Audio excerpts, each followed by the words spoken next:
Link from Bhavyapara.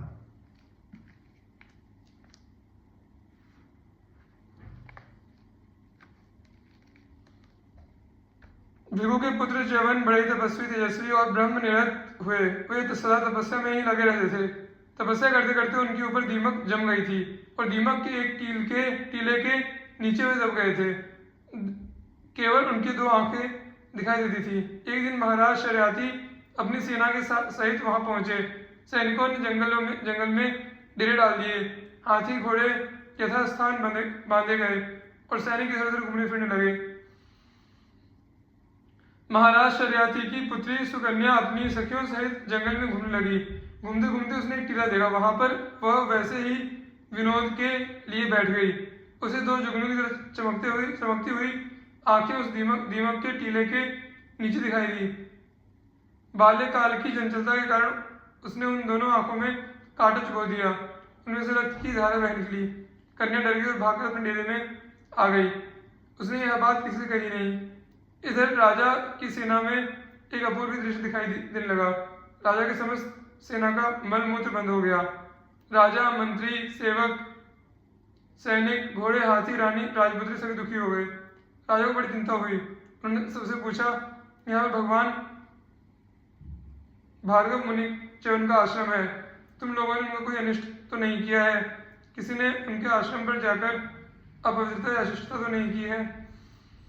सभी ने कहा, महाराज हम तो उसे गए भी नहीं। तब डरते डरते सुकन्या ने कहा, अज्ञानवश एक अपराध मुझसे हो गया है। दीमक के ढेर में दो जुगनू से चमक रहे थे। उनमें मैंने कांटा चुभो दिया, जिससे उनमें से रक्त की धारा बह निकली। महाराज सब समझ गए। वे पुरोहित और मंत्री के साथ बड़ी दीनता से महर्षि च्यवन के आश्रम पर पहुंचे। उनकी विधिवत पूजा की और अज्ञान में अपनी कन्या के किए हुए अपराध क्षमा चाहिए। महाराज ने हाथ जोड़ा, कहा, भगवान मेरी यह कन्या सरल सी है, इससे अनजाने में यह अपराध बन गया। अब मुझे जो भी आज्ञा हो मैं उसे सहर्ष पालन करूं। च्यवन मुनि बोले, राजन यह अपराध अज्ञान में ही हुआ सही, किंतु मैं वृद्ध हूँ, आंखें भी मेरी फूट गई। अतः तुम इस कन्या को ही मेरी सेवा के लिए छोड़ जाओ। महाराज ने इसे सहर्ष स्वीकार किया। सुकन्या ने भी बड़ी प्रसन्नता से इसको स्वीकार किया। सुकन्या का विवाह विधिवत च्यवन मुनि के साथ कर दिया गया। सुकन्या अपने पति की सेवा में रह गई। राजा उसे समझाकर अपनी राजधानी को चले गए। च्यवन मुनि का स्वभाव कुछ कड़ा था, किंतु साध्वी सुकन्या दिन रात सेवा करके उन्हें सदा संतुष्ट रखती थी। एक बार देवताओं के वैद्य अश्विनी कुमार भगवान च्यवन के आश्रम पर आए। च्यवन मुनि ने उनका विधिवत सत्कार किया। ऋषि के आतिथ्य को स्वीकार करके अश्विनी कुमारों ने कहा, ब्राह्मण हम आपका क्या उपकार करें? च्यवन मुनि ने कहा, देवताओं तुम सब कुछ कर सकते हो। तुम मेरी इस वृद्धावस्था को मेट दो और मुझे युवावस्था प्रदान करो। इसके बदले मैं तुम्हें यज्ञ में भाग दिलाऊंगा। अभी तक तुम्हें यज्ञ में भाग नहीं मिलता है। अश्विनी कुमारों ने ऋषि की आज्ञा मानकर एक सरोवर का निर्माण किया और बोले, आप इसमें स्नान कीजिए। ऋषि उसमें से स्नान करके जो ही निकले, तब सुकन्या ने क्या देखा कि बिल्कुल एक ही आकार प्रकार के तीन देवतुल्य युवक पुरुष उसमें से निकले। असल में अश्विनी कुमारों ने सुकन्या के पातिव्रत्य की परीक्षा लेने के लिए ही अपने भी वैसे ही रूप बना लिए थे। तब सुकन्या ने अश्विनी कुमारों की बहुत प्रार्थना की कि मेरे पति को अलग कर दीजिए। सुकन्या की स्तुति से प्रसन्न होकर अश्विनी कुमार अंतर्धान हो गए और सुकन्या अपने परम सुंदर रूपवान पति के साथ सुखपूर्वक रहने लगी। च्यवन ऋषि की वृद्धावस्था जाती रही। उन्हें आंखें फिर से मिल गई। उनका तपस्या से क्षीण जर्जर शरीर एकदम बदल गया। वे परम सुंदर रूपवान युवक बन गए। एक दिन राजा अपनी कन्या को देखने आए। पहले तो वे ऋषि को न पहचान कर कन्या पर क्रुद्ध हुए। जब उन्होंने सब वृत्तांत सुना तो कन्या पर बड़े प्रसन्न हुए और उन्होंने ऋषि की चरण वंदना की कि आपके तप के प्रभाव से हमारा वंश पावन हुआ। उन च्यवन ऋषि के पुत्र प्रमति हुए और प्रमति के रुरु के शुनक हुए। ये सब रघुवंश में उत्पन्न होने से भार्गव कहलाए। सौबरी, दया की मूर्ति भगवान सौबरी ऋग्वेद के ऋषि हैं। इनके चरित्र वेदों, पुराणों और उपनिषदों में सर्वत्र मिलते हैं। सौभरी संहिता नाम से एक संहिता भी है। ये वृंदावन के निकट कालिंदी के तट पर रमणक नामक द्वीप में रहते थे, जो आजकल सुनरक नाम से प्रसिद्ध है। ये यमुना जी के जल में डूबकर हजारों वर्षों तक तपस्या करते रहे। एक बार मल्लाहों ने मछली पकड़ने के लिए जाल डाला।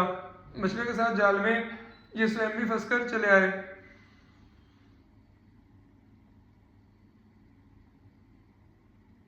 मल्लाहों ने समझा कोई बड़ा भारी मत्स्य फंस गया है।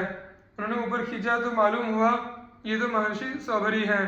मल्लाह बड़े घबराए।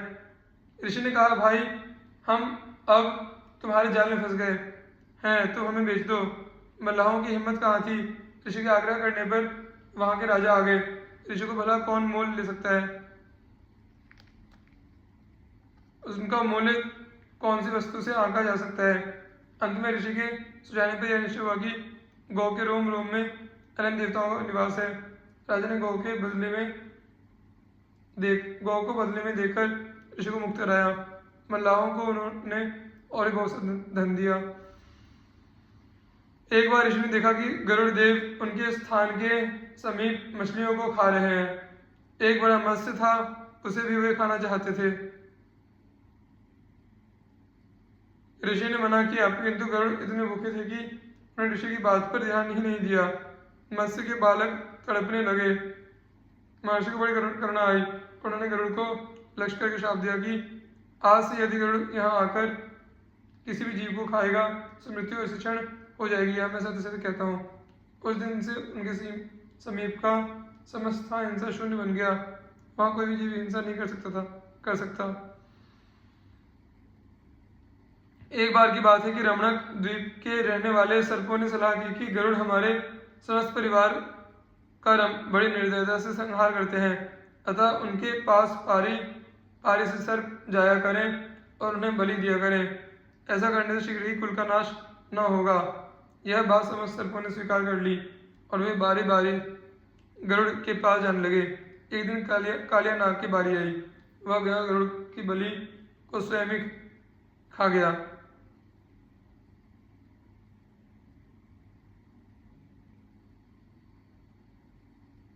इस पर गरुड़ बड़े क्रोधित हुए। वे नाग पर झपटे। कालिया अपनी जान लेकर भागा और भगवान सौभरी की शरण में गया।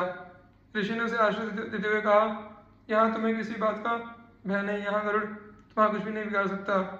उस दिन से कालिया भगवान सौभरी के ही आश्रम के समीप रहने लगा।